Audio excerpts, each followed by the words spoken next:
As we reported earlier, many fans now believe that Joanna and Austin got married last week in a secret ceremony.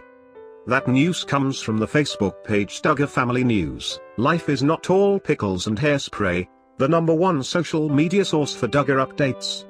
P&H is generally pretty on point, but the page recently revealed that its source on the May wedding recently went radio silent. However, we feel the Duggars are silent on the wedding rumor, and rightly so. And today, the page posted this update. As you can see, it looks as though Joanna and Austin secured a marriage license last week. That doesn't mean, of course, that they are already married, but importantly, it means they could have taken the vows. Or that they are planning to get hitched in the very near future.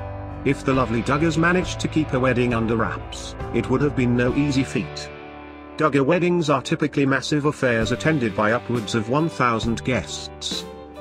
It's possible that Joanna kept her nuptials under wraps, so that a surprise wedding special would provide fans a great viewership, when counting on returns to the airwaves next month.